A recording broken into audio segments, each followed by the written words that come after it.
Assalamualaikum warahmatullahi wabarakatuh. Perkenalkan, kami dari kelompok 2 mata kuliah riset pemasaran yang beranggotakan Titan Dwi Mailana, Bagus Oktavian, Nur Anisah, Isna Amelia Asmi, Muhammad Fikri Maulana, dan saya sendiri Wiwi Wilujeng. Di sini kami akan menjelaskan tentang desain penelitian. Yang pertama yaitu ada definisi dari desain penelitian. Sebuah desain penelitian adalah kerangka kerja atau cetak biru untuk melaksanakan proyek penelitian pemasaran. Ini merinci prosedur yang diperlukan untuk memperoleh informasi yang diperlukan untuk menyusun atau memecahkan masalah riset pemasaran. Yang selanjutnya ada jenis penelitian. Jenis penelitian ini ada 3. Yang pertama, penelitian eksplorasi. Yang kedua, penelitian deskriptif. Dan yang ketiga, penelitian casual. Penelitian eksplorasi sesuai dengan namanya, tujuan penelitian eksplorasi adalah untuk mengeksplorasi atau menelusuri suatu masalah atau situasi untuk memberikan wawasan dan pemahaman. Yang kedua, penelitian deskriptif. Sesuai dengan namanya, tujuan dari penelitian ini adalah untuk mendeskripsikan sesuatu, biasanya karakteristik atau dari fungsi pasar. Yang ketiga, penelitian casual. Digunakan untuk mendapatkan bukti hubungan sebab akibat. Terima kasih. Assalamualaikum warahmatullahi wabarakatuh. Saya Nur Anisah dengan NIM 2018-0208 akan melanjutkan menerangkan materi kelompok 2 riset pemasaran, yaitu faktor yang mempengaruhi desain penelitian. Faktor yang pertama yaitu sifat masalah penelitian. Hal ini merupakan terpenting untuk membantu peneliti dalam menentukan desain penelitian berdasarkan sifat masalah atau fenomena penelitian. Yang kedua yaitu tujuan penelitian. Studi dilakukan untuk tujuan prediksi, deskripsi, eksplorasi, dan korelasi variabel penelitian. Oleh karena itu, tujuan penelitian dilakukan untuk membantu peneliti dalam memilih desain penelitian yang sesuai. Yang ketiga yaitu pengalaman peneliti dan pengetahuan. Pemilihan desain penelitian sangat dipengaruhi oleh pengetahuan dan pengalaman peneliti, karena mereka hindari menggunakan desain yang kurang percaya diri, pengetahuan yang relevan, dan pengalaman. Faktor yang keempat yaitu minat dan motivasi peneliti. Tingkat minat dan motivasi peneliti dapat membantu peneliti untuk memilih desain penelitian tertentu. Peneliti yang termotivasi selalu akan menganalisis sebagian besar aspek desain penelitian sebelum memilih satu atau kombinasi, sedangkan peneliti kasual dan tidak berperasaan dapat memilih desain penelitian yang dapat menyebabkan kegagalan. Sekian presentasi materi yang dapat saya sampaikan, kurang lebihnya mohon maaf. Wassalamualaikum warahmatullahi wabarakatuh. Ya, di sini saya Titan Dwi Mailana akan melanjutkan presentasi sebelumnya yang akan menjelaskan tentang etika dan prinsip penelitian. Penggabungan dan penerapan prinsip etika dan hukum dalam desain penelitian sangatlah penting. Ini termasuk kewajiban moral seperti menghormati peserta dan hak-hak mereka, persetujuan berdasarkan informasi, dan perlindungan dari bahaya termasuk efek buruk apapun terhadap kemajuan pendidikan, kesehatan, dan kesejahteraan. Pemilihan desain penelitian adalah secara signifikan dipengaruhi oleh etika studi penelitian. Misalnya, seseorang peneliti mungkin bersedia melakukan studi penelitian melalui pendekatan eksperimental tertentu, tetapi masalah persetujuan etis mungkin menghentikan penelitian untuk melakukannya, dan dia mungkin harus puas dengan desain penelitian lain yang tersedia. Selanjutnya, subjek atau peserta. Jumlah dan ketersediaan subjek penelitian dapat mempengaruhi pemilihan desain penelitian. Jika sedikit subjek yang terlibat, pendekatan kualitatif yang mendalam dapat menjadi pilihan atau alternatif. Yang selanjutnya, sumber daya. Tidak ada peneliti yang dapat melakukan tanpa sumber daya seperti seperti uang, peralatan, fasilitas, dan dukungan dari kolega. Namun beberapa studi membutuhkan lebih banyak sumber daya dibandingkan dengan yang lain.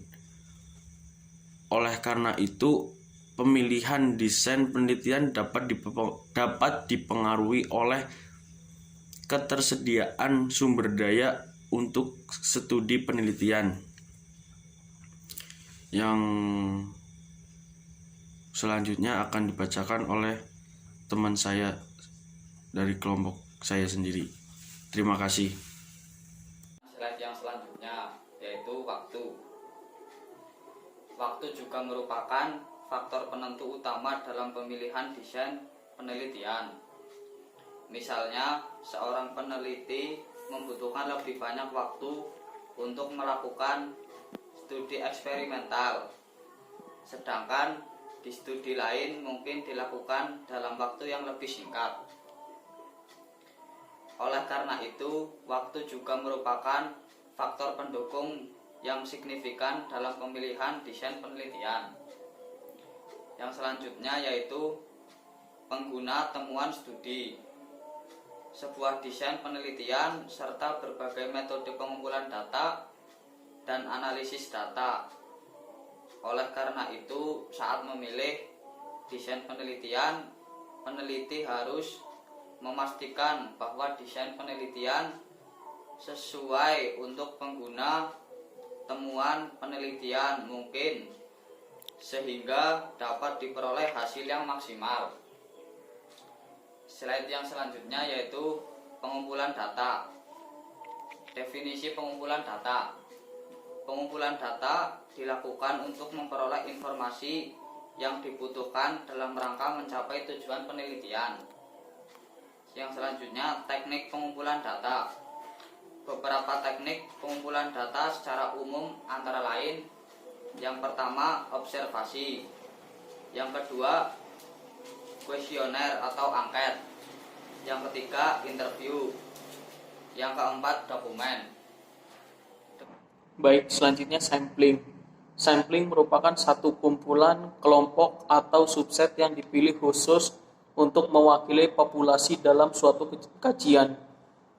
Sampling adalah satu proses memilih sampel yang mungkin terdiri dari unit, objek, elemen, responden dari satu populasi yang dikenal pasti dalam kajian dengan menggunakan kaidah dan teknik yang tertentu, supaya hasil kajian dapat digeneralisasikan kepada keseluruhan populasi. Research sampling atau studi sampling berguna untuk mencari dan meneliti sebagian kecil dari objek, situasi, atau peristiwa. Kemudian teknik sampling. Teknik sampling ada dua, yaitu teknik random sampling dan teknik non-random sampling.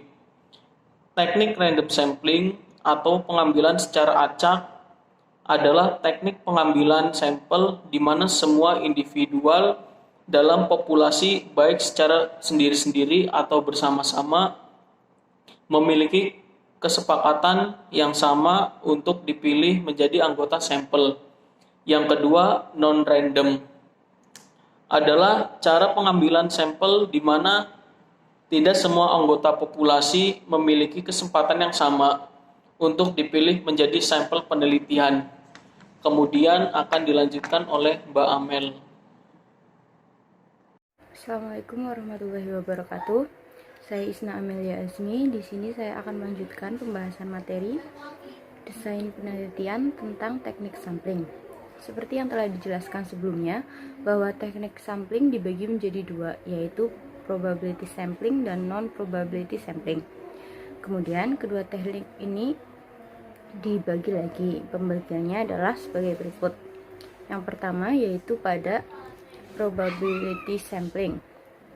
Metode pemilihan sampel probabilitas dibagi menjadi yang pertama satu, simple random sampling, yaitu pemilihan sampel dengan menggunakan angka random atau acak. Kemudian yang kedua yaitu proportionate sampling, yaitu sampling yang biasa digunakan pada populasi yang mempunyai susunan bertingkat atau berlapis-lapis. Kemudian yang ketiga yaitu ada disproportionate sampling, yaitu pengambilan sampel dengan cara yang bertingkat dan biasanya digunakan oleh peneliti apabila dalam populasi terdapat strata atau tingkatan antara satu kelompok dengan kelompok lainnya. Kemudian yang keempat yaitu ada cluster sampling, yaitu pengambilan sampel dengan memilih kelompok tertentu secara acak dan biasanya digunakan oleh peneliti apabila dalam populasi terdapat kelompok yang mempunyai ciri tersendiri. Kemudian yang selanjutnya yaitu metode pemilihan sampel non-probabilitas. Metode ini dibagi menjadi yang pertama yaitu incidental sampling. Incidental sampling yaitu teknik pengambilan sampel berdasarkan kebetulan. Kemudian yang kedua ada purposive sampling. Adalah teknik pengambilan sampel yang biasanya digunakan oleh peneliti jika peneliti mempunyai pertimbangan tertentu dalam pengambilan sampelnya. Kemudian ada quota sampling, yaitu teknik untuk mengumpulkan sampel dari populasi tertentu sampai jumlah kuota yang diinginkan peneliti terpenuhi. Kemudian ada snowball sampling, yaitu pengambilan sampel yang mula-mulanya kecil kemudian membesar.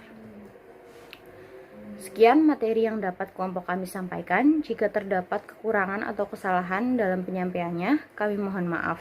Terima kasih. Wassalamualaikum warahmatullahi wabarakatuh.